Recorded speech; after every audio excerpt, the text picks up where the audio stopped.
মানে এটা অসাধারণ। মানে আমরা আর একটা কথা বলি, আজকে আমাদের গ্র্যান্ড স্ট্যান্ডে আমরা যারা নিচে ছিলাম, জোহরের নামাজের পর যখন খেলা শুরু হলো আর কি, দর্শকরা কন্টিনিউ আমরা চিৎকার করছি এবং এটার খুব দরকার ছিল আমি মনে করি, কারণ ক্রিকেট একটা মনস্তাত্ত্বিক গেম। টেন্ডুলকারও বলছে যে অ্যাকচুয়ালি যখন 25-30 হাজার দর্শক বাংলাদেশের একবারে চিল্লায় ওঠে, আসলেও একটা প্যানিক আসেই ভিতরে। তো এইটা আমরা আজকে নেতৃত্ব দিয়েছি এবং আমাদের দর্শকরা আজকে দারুণভাবে খেলেছে। আজকে অসাধারণ ক্যাপ্টেন্সি, শান্ত, মানে খুবই ভালো ভাবে বোলিং ইউজ করেছে বিভিন্ন সময় যেভাবে দরকার।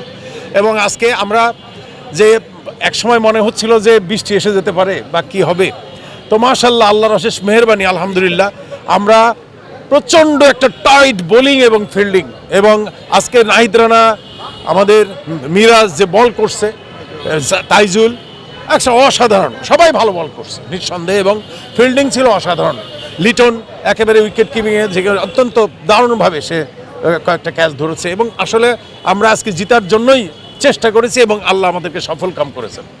বাংলাদেশ দলকে অনেক অনেক অভিবাদন। শান্ত অধিনায়ক, শান্ত সহ মুমিনুল, মুশফিক সহ লিটন, প্রত্যেকে আসলে তাদের যে ব্যাটিং এবং অন্যান্য পারফরমেন্স, আসলে একটা টিম স্পিরিট থাকলে এইরকম যদি আমরা একতাবদ্ধভাবে খেলতে পারি, ইনশাআল্লাহ বিশ্বের যে কোনো দলকে আমরা ইনশাআল্লাহ ধরতে পারবো আশা করি। সিলেট যাচ্ছেন? মানে না যেয়ে পারবো না হয়তো আমি তো খেলার সাথে আসি, দেখা যাক, আল্লাহ নিলে অবশ্যই যাবো যে ইনশাআল্লাহ। পারফরমেন্স এখন না গেলে অন্যায় হবে না, পারফরমেন্সের জন্যই শুধু আমরা হারলেও বাংলাদেশ, জিতলেও বাংলাদেশ, সব সময় সাপোর্ট করি বাংলাদেশকে। বাংলাদেশ সবসময় জিতবে এমনটি না, তাই না? তারপরেও অবশ্যই ভালো খেলছে, আমরা অভিবাদন জানাই। ইনশাআল্লাহ সিলেটে আশা করি যাব।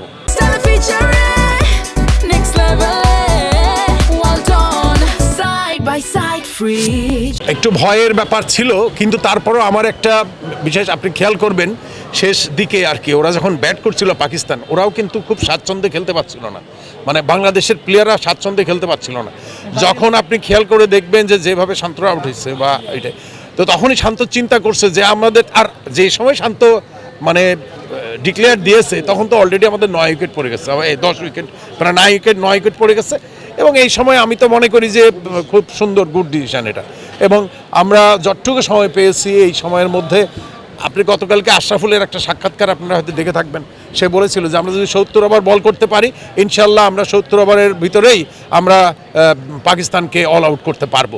এবং আপনি জানেন পাকিস্তান কিন্তু অনেক সময় ঝড়ের মতো খেলে, ভালো খেলে, আবার তাদের ধস নামলেও কিন্তু খুব দ্রুতই ধস নেমে যায়। এবং আমরা এই ব্যাপারে আনপ্রেডিক্টেবল যতই বলেন আপনি, যাই হোক আজকে দর্শক কিন্তু একটা ভালো ভূমিকা পালন করছে। বারবার আমরা বলছি যে আমাদের যে গ্র্যান্ড স্ট্যান্ডের যে চিৎকারটা, এটার খুব প্রয়োজন ছিল। এটা মাঠে কিন্তু দর্শকরা এটা বলে যে সারা বাংলাদেশে, এখন সারা ওয়ার্ল্ড আপনি দেখে থাকবেন যে বাংলাদেশ যেখানেই যাচ্ছে, ফুটবল হোক, হকি হোক, ক্রিকেট হোক, আমরা দর্শক পাচ্ছি, কিন্তু সেখানে দর্শক থাকে।